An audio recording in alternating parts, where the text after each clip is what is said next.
El racismo de la élite, por Teun Avandish. Lectura por Gerardo Ferretis. Frente a la extendida opinión que explica los prejuicios raciales recurriendo a la crisis económica y que se los atribuye fundamentalmente a las clases populares, Bandish desentraña el papel que las élites juegan en la producción y transmisión de los mismos. Estas, mediante la enunciación de discursos pretendidamente técnicos, generan un consenso básico sobre la situación étnica, a la vez que se autoexculpan de tener cualquier relación con ellos.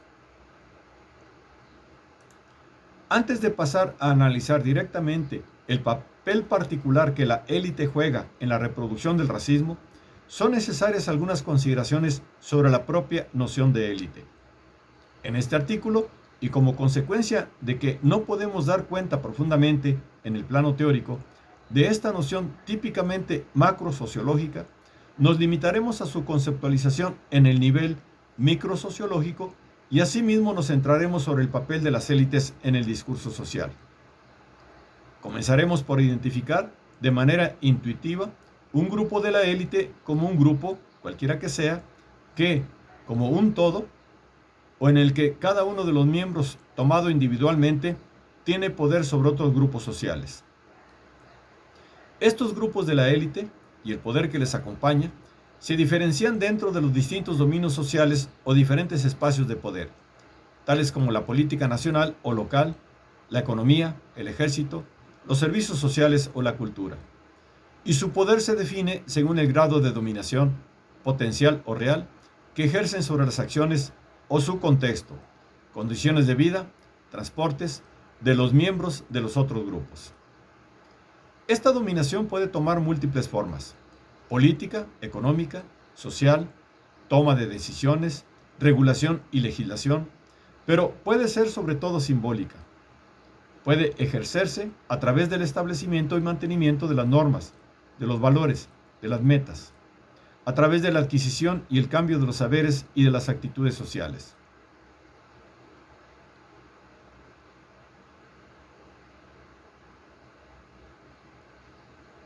Es esta misma base simbólica que las élites y sus miembros adquieren su estatus, atribuido, en otras palabras, sobre una representación socialmente compartida de su alta posición en la sociedad. Desde nuestro punto de vista, la noción de grupo de élite o de poder de la élite está definida en los términos de sus propias interacciones, es decir, en los términos en los cuales su poder es concretamente planificado, realizado e interpretado en las situaciones cotidianas, ya sean institucionales o de otro tipo. Un análisis como este, que se puede aplicar a descripciones etnográficas de debates parlamentarios, de reuniones ministeriales o sindicales, de conferencias de prensa, etc., toma por objeto los actores y su dominio de la interacción de estas mismas situaciones. Más concretamente, se puede definir el poder de las élites, al menos en parte, en términos de los discursos, textos, diálogos y otras formas de interacción discursiva que estas élites, sus miembros, producen o dominan. Desde luego, existen igualmente formas de elitismo manual, entre ciertas profesiones como la de cirujano o ingeniero, y asimismo, la dominación puede ejercerse físicamente por la policía, pero generalmente el ejercicio de la dominación de la élite se produce de forma discursiva. La política a seguir y las tomas de decisión se realizan a través de directrices o de órdenes o en discusiones de grupo o reuniones. El dominio judicial, desde la legislación y las leyes hasta la acción legal y la interacción en la sala de audiencias, se produce casi exclusivamente a través de discursos. Y lo mismo se puede decir con respecto a la enseñanza y a la investigación. Igualmente, la instauración de normas, de valores, de actitudes, se hace por medio de exposiciones políticas, de publicaciones universitarias, de informaciones en los mass media, de libros o revistas. En consecuencia, un análisis de las estructuras, de la estrategia, de los contenidos de estos tipos de discursos, prescriptivos o persuasivos, en diferentes contextos sociales, permitiría aclarar la realización del poder de la élite y, por lo tanto, el papel social de los distintos grupos de la misma. Es en este marco en el que analizamos el papel de las élites en la reproducción del racismo en la sociedad. Diferentes grupos de la élite participan en las tomas de decisión política concernientes a grupos étnicos minoritarios, escriben informes o investigan, tienen acceso a los mass media y producen el saber y las creencias que influyen en la función y el cambio de opinión de la gran mayoría de la población. Por consiguiente, además de la dominación política, la élite ejerce una dominación social, moral y cultural. Estos discursos de la élite, tanto a nivel institucional como individualmente, proporcionan las definiciones primeras y dominantes de la situación étnica. Evidentemente, un control como este no es monolítico, pues si así fuera se vería reducido a una mera forma de conspiración. Particularmente, entre la nueva clase de los intelectuales puede haber posiciones diferentes, leer conflictivas, de lo que pueden resultar definiciones diferentes, leer concurrentes de la situación étnica. Sin embargo, a pesar de esta diversidad, se dan valores, normas, metas, intereses comunes, opiniones similares. Se da un consenso básico incluso más allá de las fronteras del control efectivo.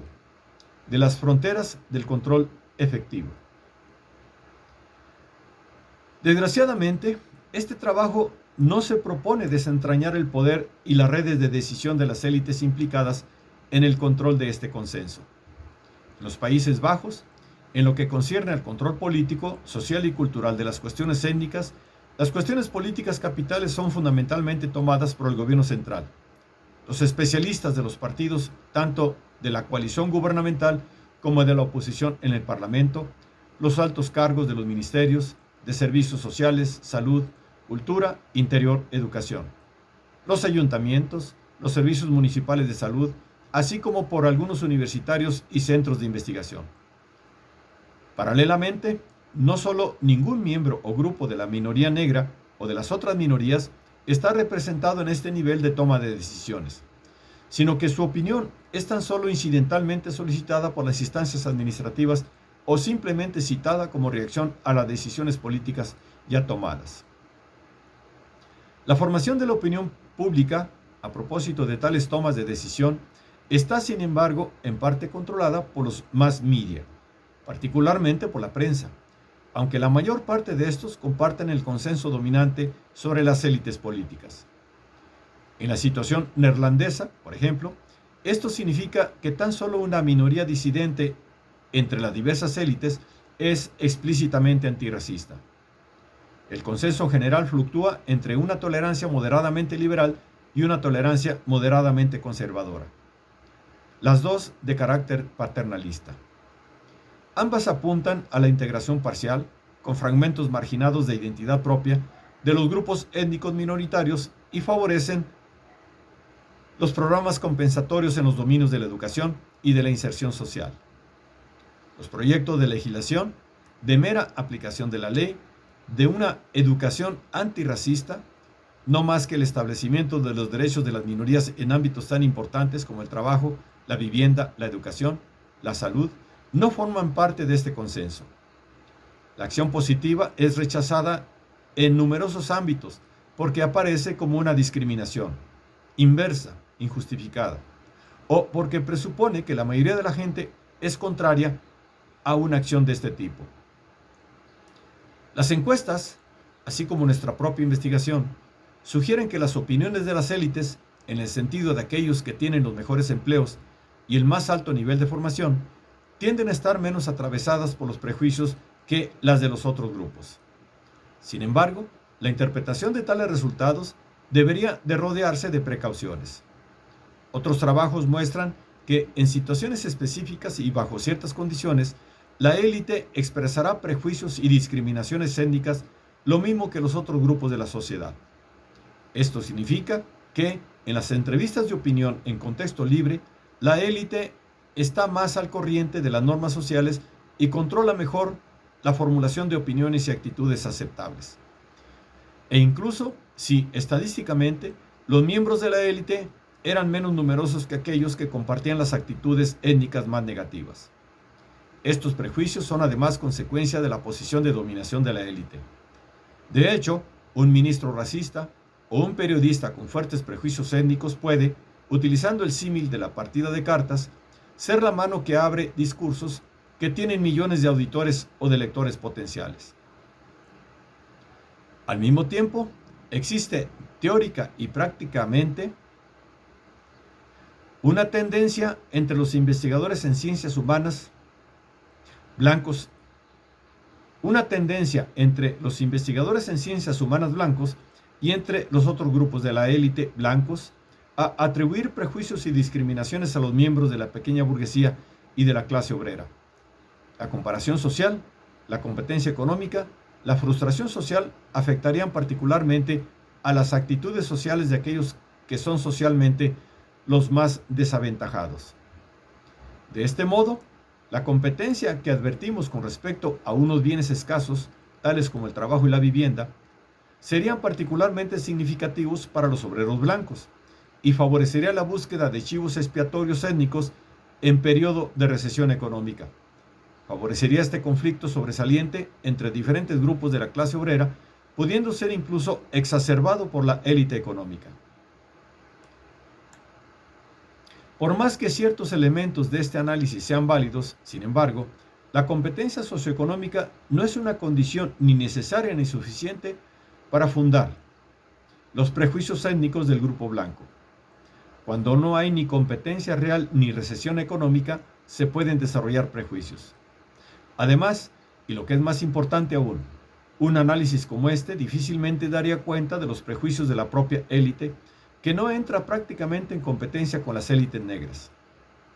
Es esta una de las razones por las cuales interpretamos la transferencia de imputación de prejuicios étnicos o raciales sobre la clase obrera como una estrategia explicativa de diversos grupos de la élite. Según las normas dominantes, los prejuicios étnicos y el racismo son valorados negativamente e interesa muy especialmente a la élite en cuanto guardiana de la moralidad social como ella se autodefine. Atribuir tales actitudes a los otros, ya sea recurriendo a versiones académicas o comunes de la teoría del chivo expiatorio. Tales estrategias extraen igualmente su plausibilidad en el hecho de que el racismo de la clase obrera blanca manifiesta a menudo es convertido en mucho más visible, a través de votos, de discursos abiertamente racistas o de conflictos étnicos en los barrios pobres de las ciudades. El racismo de la élite, que es frecuentemente más indirecto, implícito y sutil, es además ignorado por las investigaciones y por los mass media.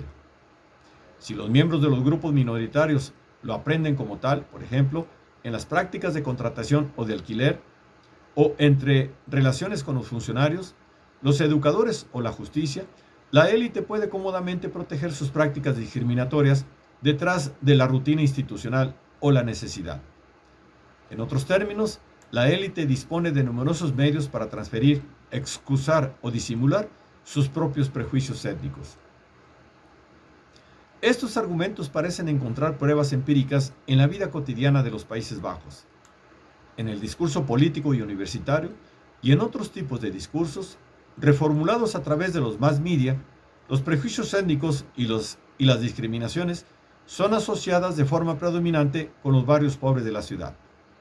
Una de las razones es que el porcentaje de votos a favor del partido racista tiende a ser un poco más elevado en algunos de estos barrios que en los barrios de la clase media o fuera de las ciudades, donde viven pocos extranjeros.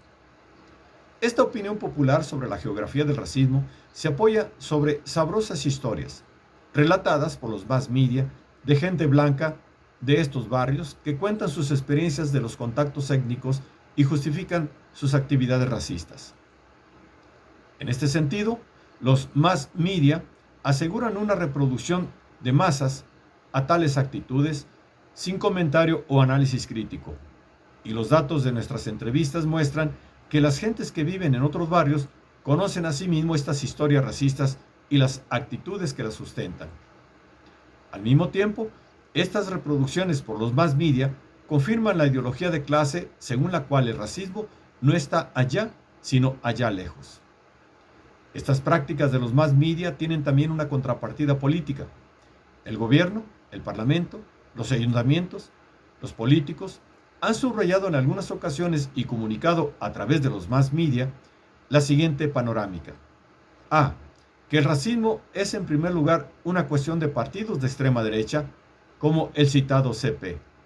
Y B. Que es necesario poner mucha atención en todo aquello por lo que las gentes blancas de las barriadas pobres no votan por ellos. Se han hecho planes de distribución para alojar a los grupos étnicos minoritarios en diferentes barrios de la ciudad, salvo, claro está, en las zonas residenciales, con el fin de evitar la formación de guetos. Dichas estrategias tienen varias funciones. 1.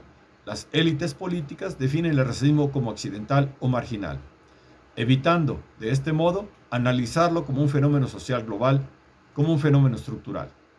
2. Lo asocian a unos espacios sociales con problemas. Y 3. Combatiendo aparentemente al partido racista, al mismo tiempo pueden ganar los votos de los ciudadanos más tolerantes étnicamente y preocupándose por la cuestión de la pobreza, podrían ganar votos que se habrían dividido hacia aquel. De este modo, reconocen implícitamente también que la gente de estos barrios tienen razones para tener prejuicios étnicos. Traducción del francés de Enrique Santamaría.